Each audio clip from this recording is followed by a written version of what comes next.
Hello दोस्तों, नमस्कार। मैं हूं विजय पूनिया। आप देख रहे हैं विजय एजुकेशन एंड न्यूज। मेरे साथियों, हम आज बायो का बहुत ही महत्वपूर्ण टॉपिक जिसका रिवीजन करने जा रहे हैं, और बहुत से बच्चों की डिमांड भी थी कि सर आपने सभी टॉपिक का रिवीजन करवाया, सभी टॉपिक के क्वेश्चन कवर करवाए, एक बार रिप्रोडक्शन इन प्लांट यानी पादपों में जनन वाला जो टॉपिक है, उनके जो 4 अध्याय दिए गए हैं मेरे दोस्तों आरबीएसई के अंदर, उनका आप रिवीजन करवाओ। तो मेरे दोस्तों मैं वो टॉपिक लेके आया हूं, सेलेक्टिव क्वेश्चन निकाले हैं मैंने आपके लिए। और अगर मेरे दोस्तों रिप्रोडक्शन इन प्लांट, इसमें से टोटल आपके 4 प्रश्न आते हैं, तो मेरे दोस्तों जो आपके 4 क्वेश्चन हैं, इनमें से मान के चलना कि आज की इस क्लास से आपको 100% उन 4 में से 3 क्वेश्चन तो मिलेंगे ही मिलेंगे मेरे दोस्तों।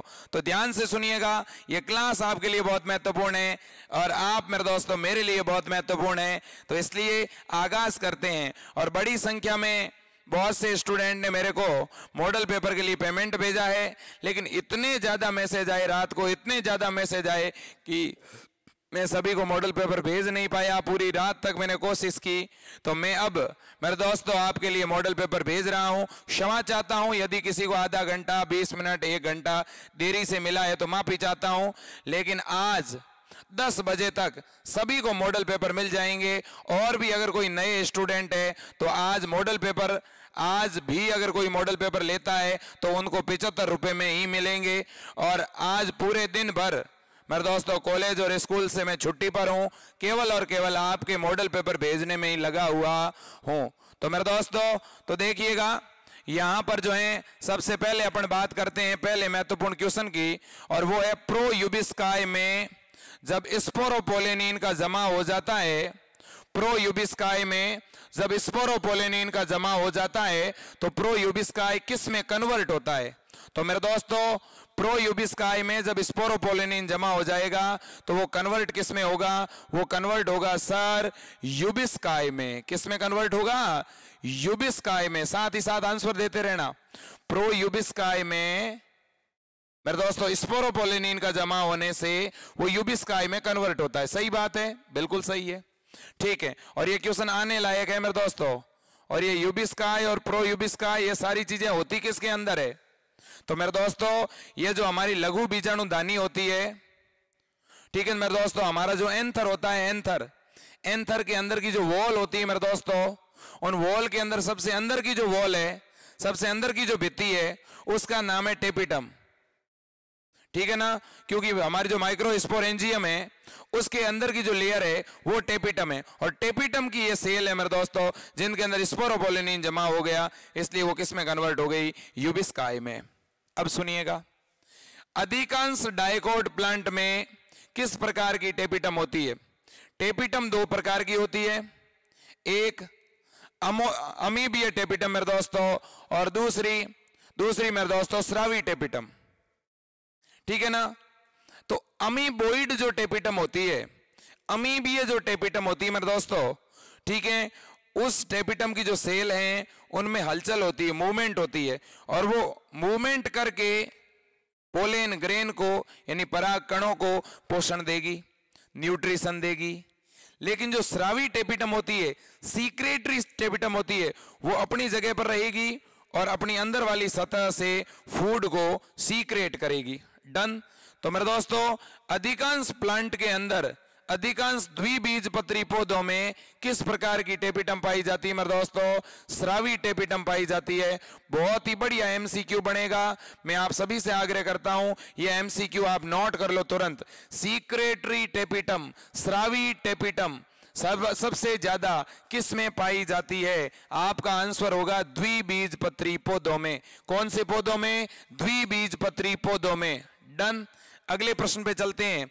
अगला क्वेश्चन है, यदि एंथर यानी परागकोश में टेपिटम को डीजनरेट कर दिया जाए, डीजनरेट का मतलब होता है नष्ट होना या ह्रास हो जाना। मेरे दोस्तों जो परागकोश है, परागकोश के अंदर जो टेपिटम लेयर है, अगर वो नष्ट हो जाए तो आप मुझे बताना अंदर जो माइक्रोस्पोरोजेनेसिस चल रहा है, अंदर जो मेरे दोस्तों माइक्रोस्पोर का मतलब होता है लघु बीजाणु, और लघु बीजाणु को ही आप परागकण कहते हैं, पोलेन ग्रेन कहते हैं।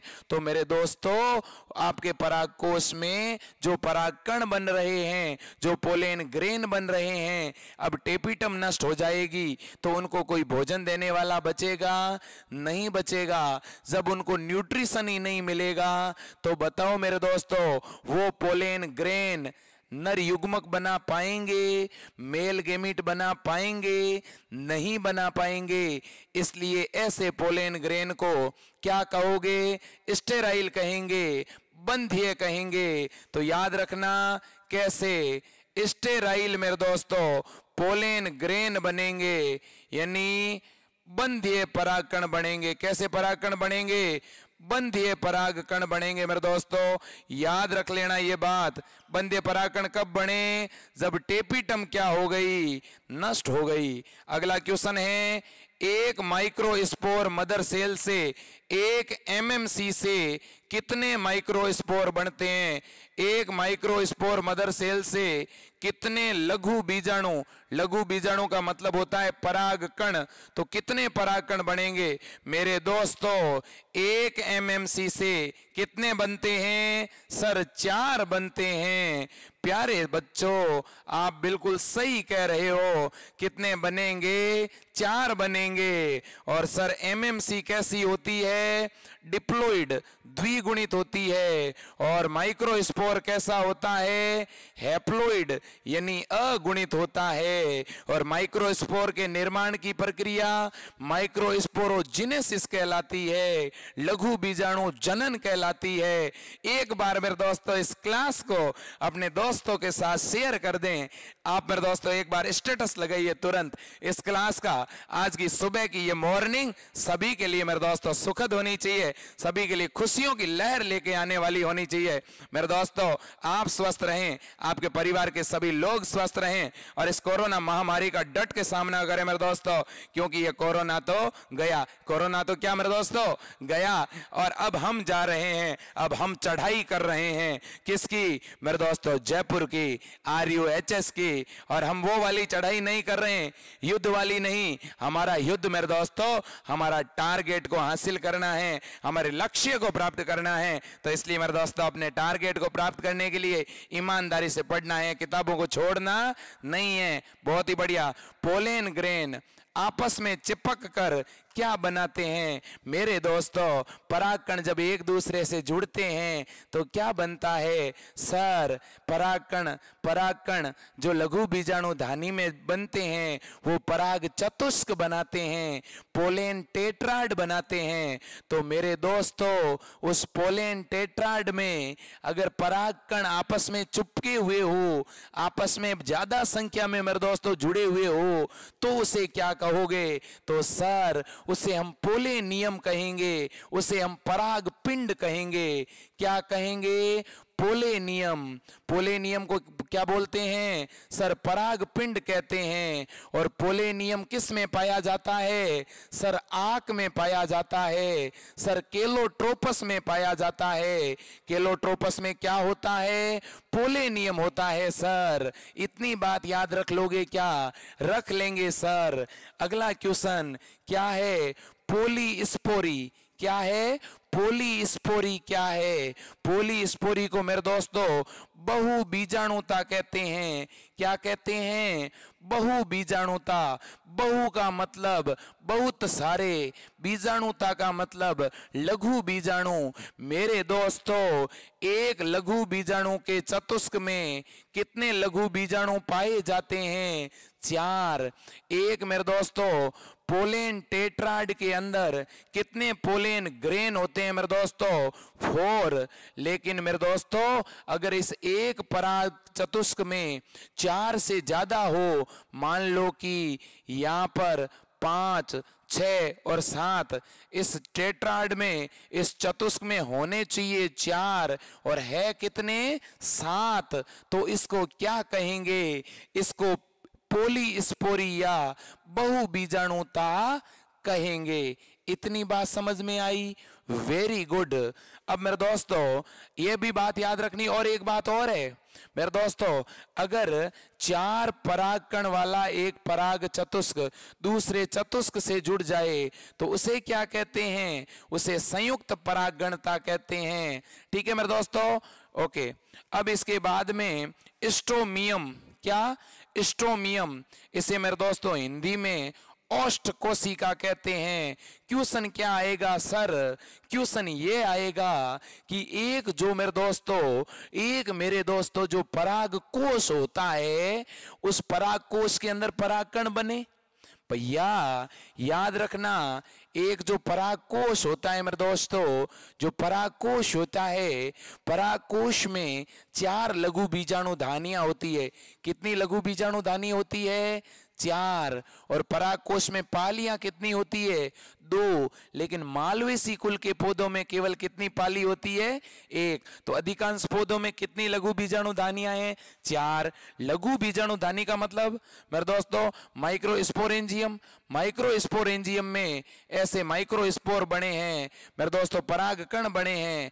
अब इन परागकणों को बाहर निकालना है, तो बाहर निकालने के लिए हमारी जो ये लघु बीजाणु धानी है मेरे दोस्तों, इस लघु बीजाणु धानी के अंदर टोटल 4 स्तर होते हैं। कितने स्तर होते हैं? 4 स्तर होते हैं। कौन से 4 स्तर? सबसे बाहरी बार होती है एपिडर्मिस, एपिडर्मिस के अंदर होती है एंडोथीसियम, एंडोथीसियम के अंदर होती है मिडल लेयर, और सबसे अंदर होती है टेपिटम। कौन सा? एपिडर्मिस। एपिडर्मिस से नीचे एंडोथीसियम, एंडोथीसियम से नीचे मिडल लेयर, और सबसे नीचे टेपिटम।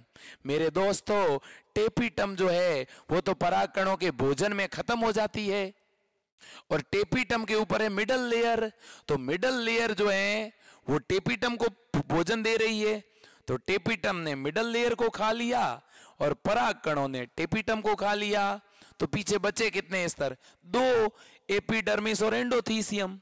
तो एंडोथीसियम की मेरे दोस्तों कुछ ऐसी कोशिका होती है यहां पर जो बहुत ज्यादा कमजोर होती है। आर्द्रताग्राही कोशिका, हाइड्रोफिलिक सेल, आर्द्रताग्राही कोशिका लघु बीजाणु धानी के किस स्तर में होती है? एंडोथीसियम में।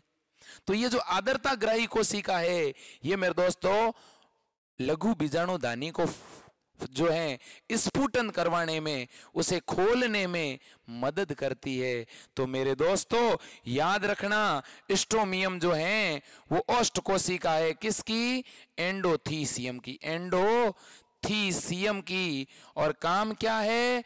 काम है लघु बीजाणु धानी का स्फुटन करवाना, ताकि बीजाणु बाहर निकल सके। अगला प्रश्न क्या है सर?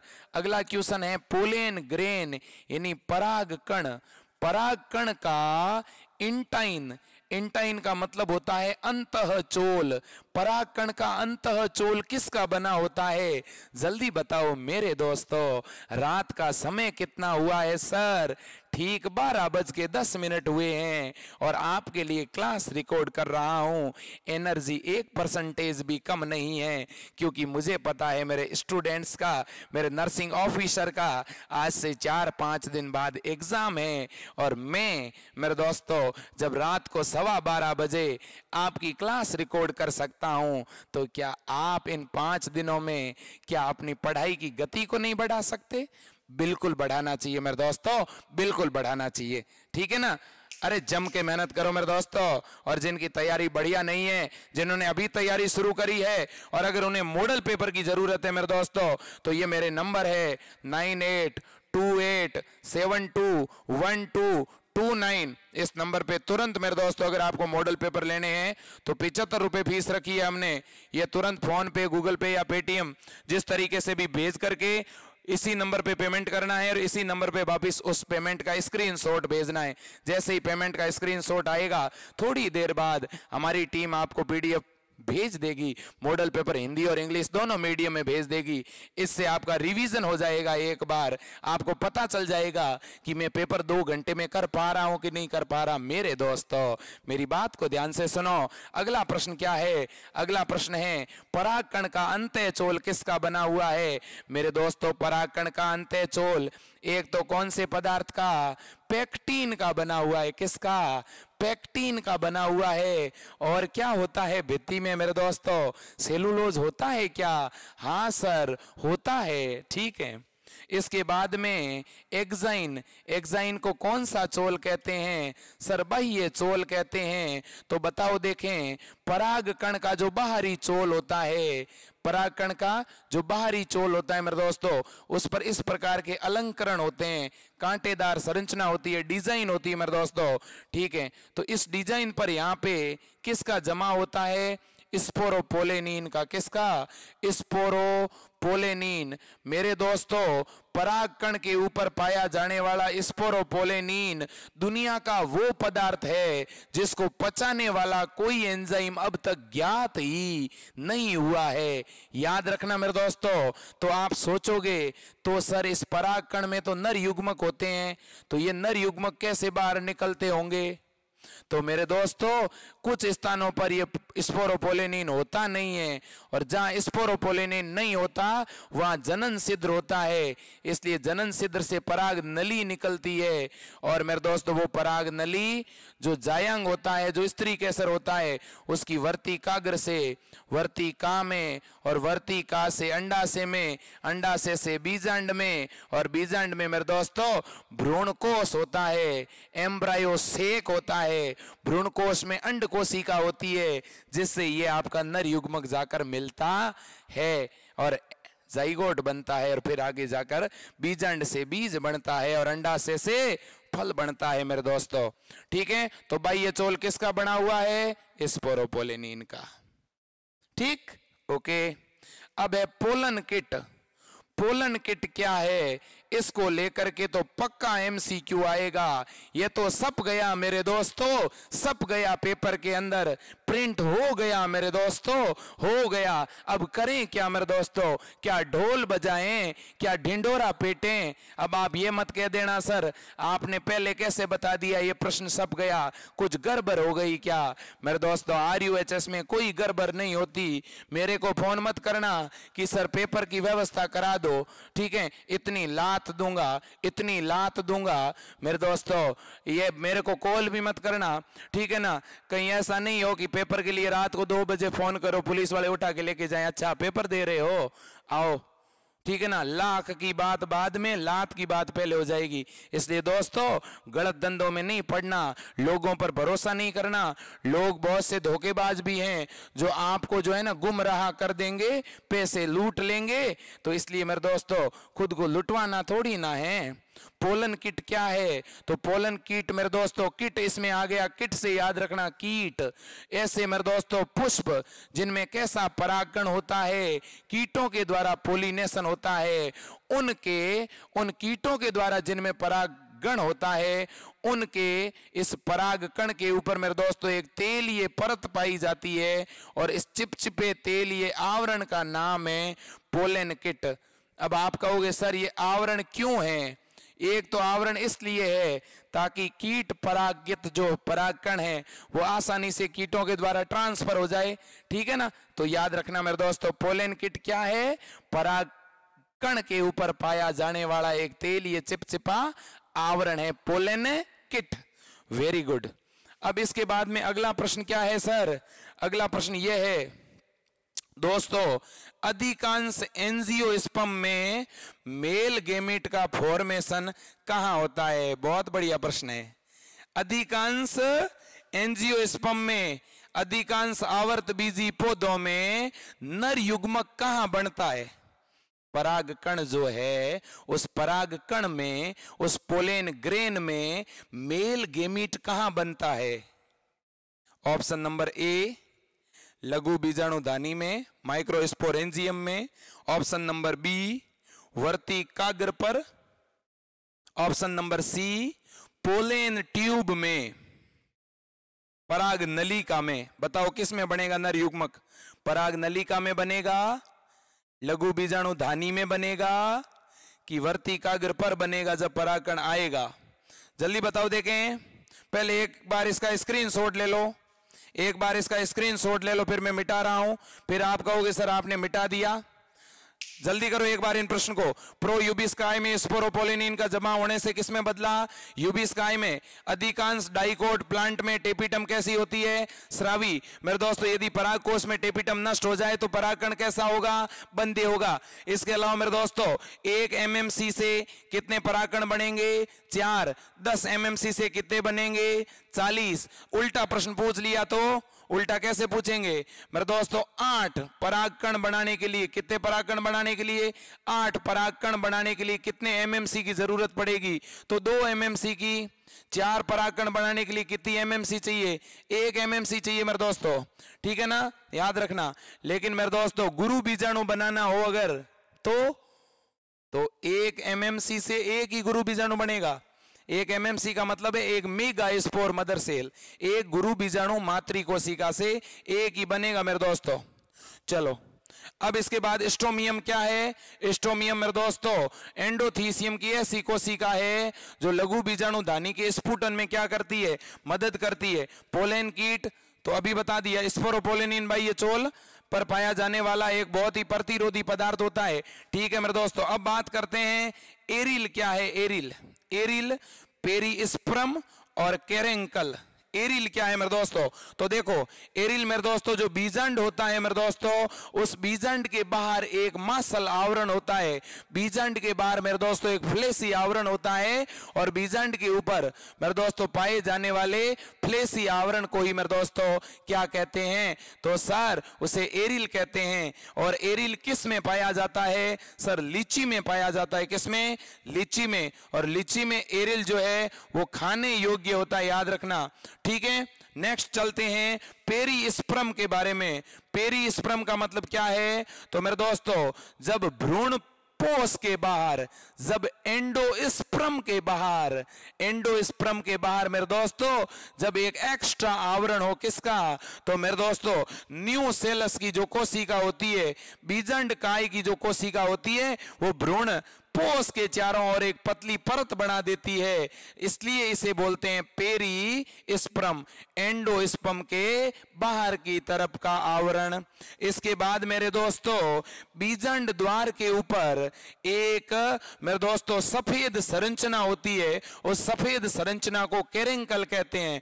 बीजांड द्वार पर एक व्हाइट कलर की स्ट्रक्चर होती है मेरे दोस्तों, उस स्ट्रक्चर का नाम है कैरेंकल। और कैरेंकल मेरे दोस्तों किस में पाई जाती है? कैस्टर में, यानी अरंडी में पाई जाती है मेरे दोस्तों। ये तीनों परिभाषा याद रखना। कैरेंकल किस में होगी? यूफोर्बिएसी कुल का एक सदस्य है मेरे दोस्तों। इसके बाद में अगर अपन बात करें किसकी? पेरिस्पर्म की, तो काली मिर्च में होगी। अपन अगर बात करें एरिल की तो लीची में होगा। इनमें से एक प्रश्न पक्का आएगा मेरे दोस्तों, या एरिल या पेरिस्पर्म या कैरेंकल, याद रखना, प्लांट का नाम याद रखना है। कैरेंकल किस में? अरंडी में। पेरिस्पर्म किस में? काली मिर्च में। और इसके अलावा मेरे दोस्तों एरिल किस में? लीची में, ठीक है। अब इधर आते हैं, अब किसकी तरफ चलते हैं मेरे दोस्तों? अब चलते हैं न्यू सेलस का बेसल भाग क्या कहलाता है। देखो मेरे दोस्तों आपने बीजांड जरूर देखा होगा, ओव्यूल वाला भाग जो बीजांड होता है मेरे दोस्तों, जैसे अगर ये बीजांड है तो आपने देखा होगा इस बीजांड के अंदर मेरे दोस्तों यहां पर तो बीजांड द्वार होता है, यहां पर अध्यावरण होते हैं, इंटुगमेंट होते हैं, और यहां बीच में क्या पाया जाता है? बीच में मेरे दोस्तों एम्ब्रायो सेक होता है, भ्रूण कोष होता है, जिसमें यहाँ 3 कोशिका, ऊपर की तरफ 3 कोशिका और बीच में 2 केंद्रक वाली कोशिका, और इधर मेरे दोस्तों एक टिश्यू पाया जाता है जिसे आप क्या कहते हो? न्यू सेलस वाला भाग कहते हो, ठीक है। और इधर ये माइक्रोपाइल है, इसे क्या कहते हैं? इसे बीजांड द्वार कहते हैं। बीजांड द्वार के विपरीत दिशा वाला भाग क्या कहलाता है? तो मेरे दोस्तों बीजांड द्वार के बिल्कुल अपोजिट में यहां पर क्या है? चेलेजा है, इसे निभाग कहते हैं। क्या कहते हैं? निभाग मेरे दोस्तों, याद रखना। इसके बाद में अपन बात करते हैं किसकी? इसके बाद में मेरे दोस्तों बात करते हैं जियोटोनोगेमी और ओटोगेमी। इसको लेकर के एक प्रश्न पक्का आएगा। जियोटोनोगेमी को मेरे दोस्तों सहजात पुष्पी परागण कहते हैं। देखो मैं यहां लिख रहा हूं, इसे बोलते हैं सहजात पुष्पी परागण, ये नाम बहुत ज्यादा मोस्ट है, परीक्षा में पक्का आएगा। और स्वयुग्मन किसको कहते हैं? स्वयुग्मन कहते हैं ऑटोगेमी को। देखो बच्चों, पौधों में पोलिनेशन कितने प्रकार का है? दो तरह का, एक सेल्फ पोलिनेशन, एक क्रॉस पोलिनेशन। सेल्फ पोलिनेशन का मतलब क्या है? सेल्फ पोलिनेशन का मतलब है स्वपरागण का मतलब यह है कि जैसे ये एक पुष्प है, एक फ्लावर है, इस फ्लावर में ये नर युग्मक है, यहाँ पे नर जनन अंग है, यहाँ पर मादा जनन अंग है। तो नर जनन अंग से पोलेन ग्रेन निकले और निकल करके यहीं पर मादा जनन अंग के ऊपर गिर गए। तो बताओ ये प्रोसेस एक ही फ्लावर में हुआ कि नहीं हुआ? एक ही पुष्प में हुआ कि नहीं हुआ? इसलिए मेरे दोस्तों इसको स्वयुग्मन कहते हैं। स्वयुग्मन जो है क्या? तो है सेल्फ पोलिनेशन। सेल्फ पोलिनेशन है, ये है तो स्वपरागण, लेकिन जब स्वपरागण एक ही पुष्प के अंदर हो, कितने पुष्प में हो? एक ही पुष्प में, तो वो हो गया स्वयुग्मन। अब है सहजात पुष्पी परागण। सहजात पुष्पी परागण यानी जियोटोनोगेमी। इसमें क्या होता है सुनो, एक प्लांट है, एक प्लांट पर दो फ्लावर है। कितने फ्लावर है? दो। एक ये पुष्प है और दूसरा ये पुष्प है। तो इस पुष्प से पोलेन ग्रेन इस तक आ गए। तो ये प्रोसेस हुई तो एक सिंगल प्लांट पर, एक ही पौधे पर क्रिया हुई, लेकिन एक पुष्प से निकलकर दूसरे पुष्प तक आए हैं पराग कण, पोलेन ग्रेन। इसलिए मेरे दोस्तों इसे बोलते हैं सजात पुष्पी परागण, जियोटोनोगेमी। तो कुछ वैज्ञानिकों का कहना है कि ये आनुवंशिक दृष्टि से, जेनेटिकल रूप से तो क्या है? सेल्फ पोलिनेशन, लेकिन मेरे दोस्तों फिजिकली रूप से, मॉर्फोलॉजिकल रूप से मेरे दोस्तों इसे जो है क्रॉस पोलिनेशन कहते हैं। ठीक है, अब इसके बाद में मेरे दोस्तों क्लिस्टोगेमी क्या है? क्लिस्टोगेमी को अनून्मूल्यता कहते हैं। ठीक है मेरे दोस्तों, अनून्मूल्यता का मतलब क्या हुआ? तो मेरे दोस्तों एक मेरे पास फ्लावर है और वो फ्लावर पूरी तरह बंद है। आपने आंख देखा होगा कैलोट्रोपस, उसकी पंखुड़ियां ऐसे ऊपर से बंद होती है, उसके पेटल्स एंड सेपल्स मेरे दोस्तों ऐसे क्लोज रखते हैं एंड्रोसीम एंड गाइनोसियम को। तो मेरे दोस्तों मैं कहना ये चाहता हूं कि एक फ्लावर पूरी तरह से क्लोज है तो उसमें male and female sex organ अंदर ही होंगे, नर और मादा जननांग अंदर ही होंगे। तो अंदर ही पोलेन ग्रेन बनेगा और अंदर ही मेरे दोस्तों वर्तिकाग्र पर गिरेगा और वहीं पे फर्टिलाइजेशन हो जाएगा। तो मेरे दोस्तों ये जो कंडीशन है क्लिस्टोगेमी, ये किसके लिए ज्यादा एडेप्ट है? ये सेल्फ पोलिनेशन में मदद करती है कि क्रॉस पोलिनेशन में? बताओ देखें, सेल्फ पोलिनेशन में मदद करती है कि क्रॉस पोलिनेशन में? तो आप कहोगे सर ये तो सेल्फ पोलिनेशन में मदद करती है। क्यों? क्योंकि फ्लावर खुल ही नहीं रहा, फ्लावर बंद है कि नहीं? अब मेरे दोस्तों ये पाया किस में जाता है? वायोला और कोमेलिना। वायोला एंड कोमेलिना में क्लिस्टोगेमी पाई जाती है। डन। अब सुनो मेरे दोस्तों, वह जलीय पौधा जिसके अंदर कीट परागण पाया जाता है। मेरे दोस्तों एंटीमोफिली जो है पौधा कौन सा है? पौधा है तो पानी में उग रहा है, उग तो पानी में रहा है, लेकिन परागण कीटों से है। ऐसा पौधा कौन सा? आपके बुक्स में नाम लिखा हुआ है निम्फिया, याद रखना निम्फिया। ठीक है, अब है मेरे दोस्तों एपिफाइड्रोफिली। देखो पहले तो हाइड्रोफिली है क्या? हाइड्रोफिली का मतलब है मेरे दोस्तों जल परागण। एपी का मतलब ऊपर, अधि जल परागण। अधि जल परागण का मतलब है मेरे दोस्तों अगर पोलेन ग्रेन पानी के ऊपर वाली सतह से तैर करके जा रहे हैं, तैर करके मतलब पानी की ऊपरी सतह से ट्रांसफर हो रहे हैं, तो उसे बोलते हैं एपी हाइड्रोफिली। और ये क्या पाया जाता है? सिनेरिया में। किस में पाया जाता है? वेली सिनेरिया। नाम सुना होगा आपने वेली सिनेरिया। तो वेली सिनेरिया में मेरे दोस्तों अधि जल परागण होता है। कैसा परागण? अधि जल परागण। उदाहरण पूछा जा सकता है। ठीक है, अब मेरे दोस्तों आपसे अगर कहे कि कीट परागण यानी एंटोमोफिली, कीट परागण सबसे ज्यादा किसके द्वारा होता है? तो कीट परागण सबसे ज्यादा हनी बी के द्वारा होता है मेरे दोस्तों, मधुमक्खी के द्वारा होता है। अरे भैया मैं तुझे मधुमक्खी कटवा दूंगा, ऐसा मैं क्यों कह रहा हूं? ऐसा मैं इसलिए कह रहा हूं क्योंकि आप लोगों के जो ये कमेंट आ रहे हैं, ये कमेंट मेरे दोस्तों इनकी संख्या फटाफट बढ़ाइएगा, आंसर की स्पीड को बढ़ाइएगा मेरे दोस्तों, दिमाग के कपाट को खोलिएगा, क्योंकि मैं चाहता हूं कि आप जितने नॉर्मल यहां पर हो उससे कहीं ज्यादा नॉर्मल एग्जाम हॉल में होने चाहिए, खुश होने चाहिए। आप परीक्षा देने के लिए जब जाओ ना, चेहरे पर स्माइल होनी चाहिए। अगर आपके चेहरे पर स्माइल होगी ना, आपके साइड में बैठे हुए जितने भी स्टूडेंट होंगे ना, वो मेरे दोस्तों या तो आपको देख के घबरा जाएंगे, ठीक है ना, वो डर के मारे 4 प्रश्न तो वैसे ही गलत कर देंगे कि इतना कैसे हंस रहा है, कहीं पेपर तो नहीं आ गया इसके पास, ठीक है ना। तो मेरे दोस्तों शक की नजर से देखे जाओगे आप, लेकिन स्माइल रखना फेस पे। अगर फेस पे स्माइल रही, फेस पे घबराहट नहीं रही, तो खुद ब खुद 4 प्रश्न सही हो जाएंगे मेरे दोस्तों। और अगर पेपर को देखते ही घबरा गए, डर गए ना, तो डर के मारे 4 प्रश्न गलत हो जाएंगे। डरना मत, ये मैं आपसे निवेदन करता हूं। जल्दबाजी भी मत करना और ज्यादा स्लो भी काम मत करना, ठीक? Okay, done. मुझे आप पे पूरा भरोसा है, ठीक है ना मेरे दोस्तों। सिलेक्शन आपका होगा, ठीक है मेरे दोस्तों। देखिए अगला प्रश्न है, फर्टिलाइजेशन की खोज किसने करी? फर्टिलाइजेशन का मतलब तो जानते हो, नर युग्मक और मादा युग्मक का संलयन, fusion of male and female gamete, ठीक है ना। तो मेरे दोस्तों स्ट्रासबर्गर नाम का एक वैज्ञानिक था, बर्गर बहुत ज्यादा खाता था इसलिए नाम पड़ गया स्ट्रासबर्गर, ठीक है ना मेरे दोस्तों। स्ट्रासबर्गर नाम का एक साइंटिस्ट था, उसने लीलियम नाम के पौधे पर, कैसे पौधे पर? लीलियम नाम के पौधे पर जो है निषेचन की खोज की। निषेचन की खोज किसने की? लीलियम पौधे पर स्ट्रासबर्गर ने। इतना याद रख लोगे, वेरी गुड। अब मेरे दोस्तों मैं आपसे एक बात पूछ लूं, सर पूछ लो। देखो दोस्तों, यह है वर्तिकाग्र, ये स्टिग्मा है। क्या है? स्टिग्मा है। तो मेरे दोस्तों इस स्टिग्मा पर पोलेन ग्रेन आया।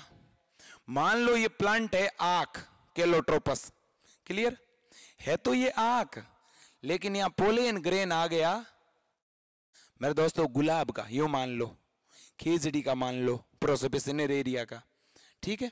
तो यहां परागकण आ गया, सरसों का आ गया मान लो।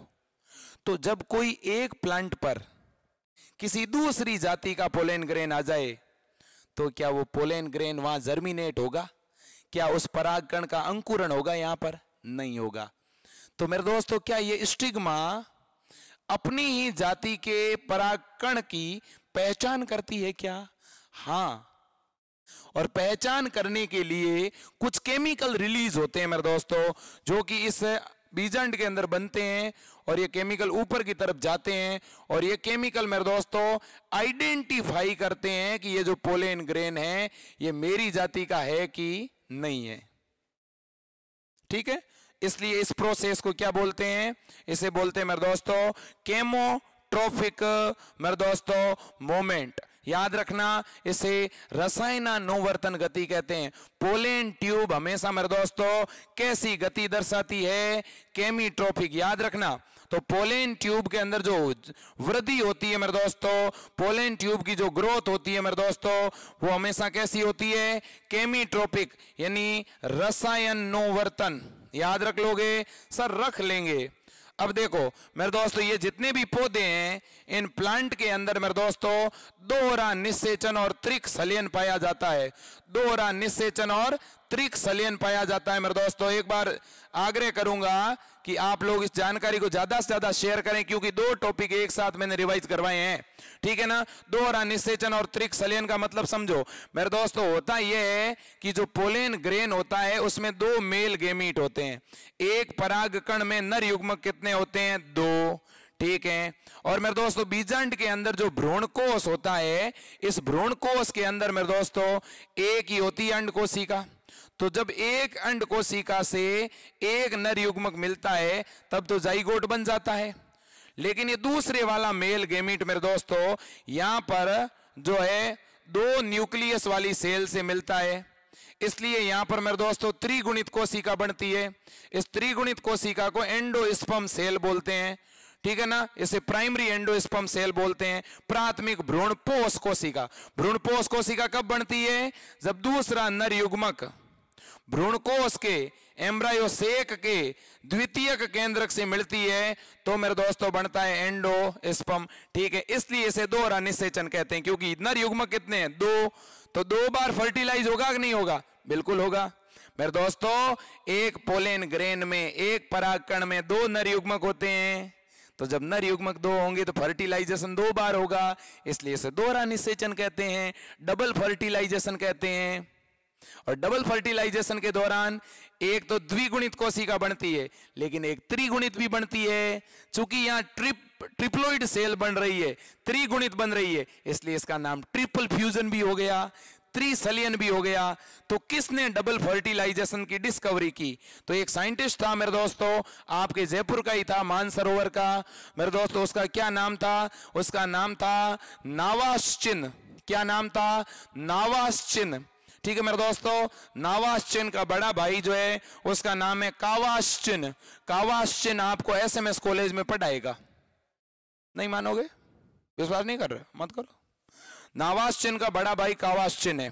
ठीक है, अब सुनिएगा, नावासचिन ने मेरे दोस्तों कौन से पौधे में? लिलियम पौधे में। और कौन से पौधे में? फ्रीटिलेरिया पौधे में। फ्रीटिलेरिया और लिलियम, इन दोनों ही पौधों के अंदर नावासचिन ने डबल फर्टिलाइजेशन की खोज की। डबल फर्टिलाइजेशन की खोज किसने की? नावासचिन ने। फर्टिलाइजेशन की खोज किसने की? स्ट्रासबर्गर ने। फर्टिलाइजेशन की खोज भी स्ट्रासबर्गर ने लिलियम में की, और नावासचिन ने डबल फर्टिलाइजेशन की खोज भी लिलियम में की, है ना? ओके, अब लास्ट में है मेरे दोस्तों, जो अनावर्त बीजी पौधे होते हैं ना, जिम्नोस्पर्म।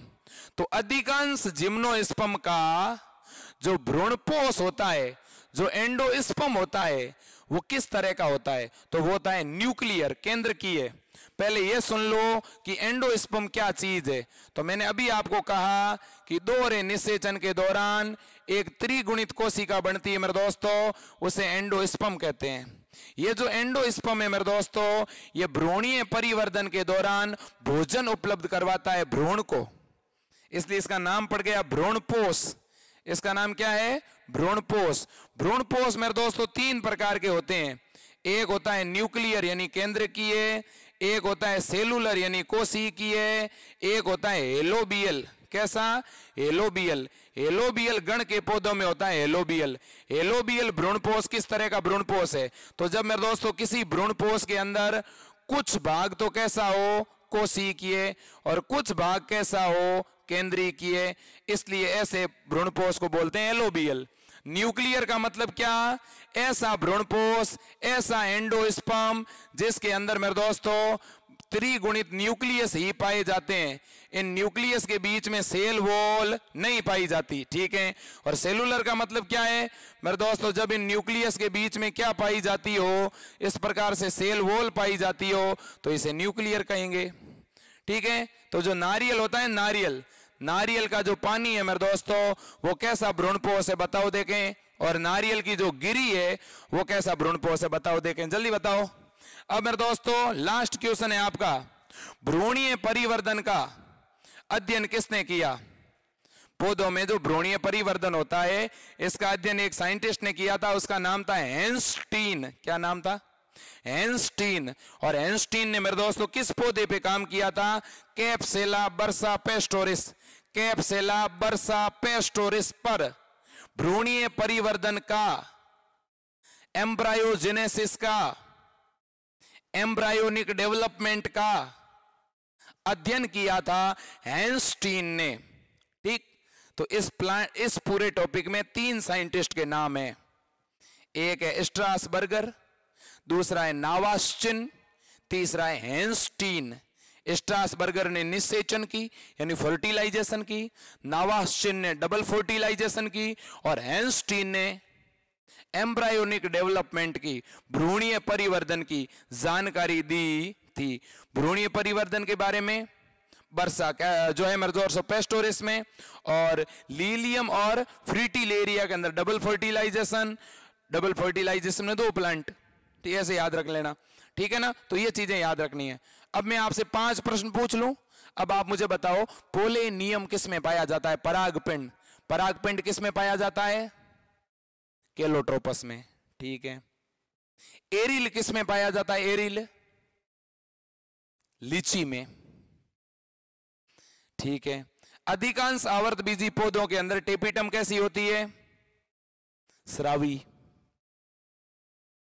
ठीक। डबल फर्टिलाइजेशन की खोज किसने की? नावासचिन ने, ठीक। 1 MMC से कितने माइक्रोस्पोर बनते हैं 4। ठीक, अभी मैंने कहा था एंडोस्पर्म कितने टाइप के होते हैं? 3, न्यूक्लियर, सेलुलर, हेलोबियल। आप अब मेरे को एक बात बता दो मेरे दोस्तों, मैंने अभी आपके सामने रखा। और हाँ मेरे दोस्तों, पोलिनेशन पौधों में 2 तरह का होता है, सेल्फ पोलिनेशन और क्रॉस पोलिनेशन। सेल्फ पोलिनेशन के भी कुछ एडेप्टेशन है और क्रॉस पोलिनेशन के भी कुछ अनुकूलन है। स्वयं परागण के अनुकूलन क्या है? तो द्विलिंगिता या उभयलिंगिता, ठीक है कि नहीं, क्लिस्टोगेमी। और पर परागण क्रॉस पोलिनेशन के क्या है मेरे दोस्तों? तो मेरे दोस्तों एक तो इनफर्टिलिटी, सेल्फ मेरे दोस्तों स्टेरिलिटी, स्वबंध्यता, एक लिंगिता, विषमवर्तिकात्व, ठीक है, हेटेरोस्टाइल पढ़ा आपने, ठीक है, हरकोगेमी, ठीक है ना। ये सारी चीजें आपको याद रखनी पड़ेगी मेरे दोस्तों। तो बहुत जल्द मिलेंगे आज शाम की क्लास में ठीक 5:15 बजे। और आज दिन में 2 महत्वपूर्ण वीडियो आपको मिलेंगे। एक तो प्रवेश पत्र जारी होते ही सबसे पहली न्यूज में आपको देने वाला हूं, ठीक है। इसके अलावा मेरे दोस्तों नीट की काउंसलिंग भी शुरू हो चुकी है, नीट बीएससी नर्सिंग के लिए, उसको लेकर के भी थोड़ी देर बाद में मैं सूचना डालने वाला हूं। और इसके अलावा मेरे दोस्तों हम 23 जनवरी को प्रयोगशाला सहायक के बैच शुरू कर रहे हैं मेरे दोस्तों। आपके सपोर्ट की मुझे बेहद ज़रूरत रहेगी। आप ये स्टेटस ज़रूर डालना कि विजय सर की पूरी टीम प्रयोगशाला सहायक भर्ती के लिए बिल्कुल निःशुल्क तैयारी करवाने के लिए अपने बैच शुरू कर रही है। तो मेरे दोस्तों आज के लिए इतना ही। चैनल को सब्सक्राइब करें, हमारे टेलीग्राम चैनल को ज्वाइन करें और ज़्यादा से ज़्यादा सपोर्ट करें। जय हिंद, वंदे मातरम, भारत माता की जय। और आपके उत्तम स्वास्थ्य की, आपके परिवार के उत्तम स्वास्थ्य की कामना करते हैं।